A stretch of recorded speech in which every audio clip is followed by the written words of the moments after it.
Hello welcome to my mini blog. आज आम जाऊँ ढेंकानाल कहीं ढेंकानाल मो बाप घर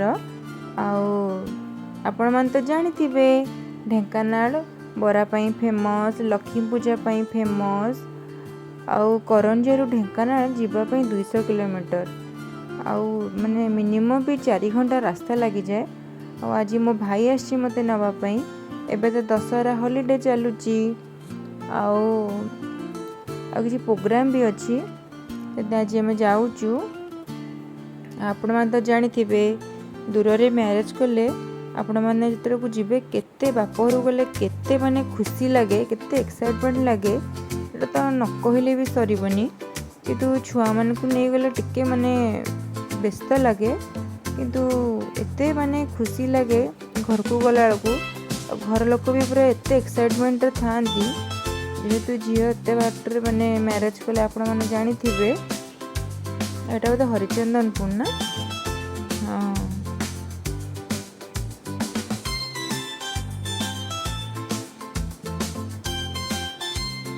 सुकिंदा बोधे ना, सुकिंदा। वाओ तो सुंदर देखा ब्यूटीफुल।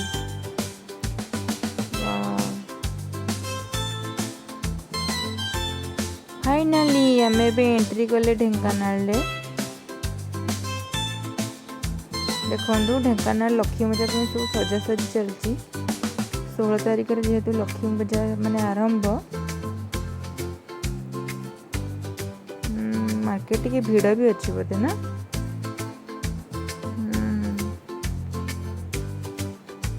अरे वाह केते बढ़िया सजा को आरंभ होलानी।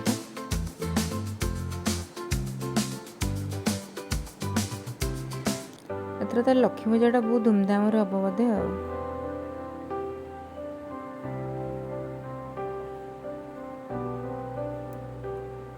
घर को गले पूरा समस्ते माने पापा मम्मी समस्ते पूरा अनेक रही। फाइनाली आम घरे पहुँची गले। छुआ मान को से मैंने आगुआ नहीं गले मो घरे पहुँची गले। बहुत थका लगुच, बहुत टायर्ड लगुच। मोर न्यू ब्लॉग रे आपन से देखा हबो। बाय।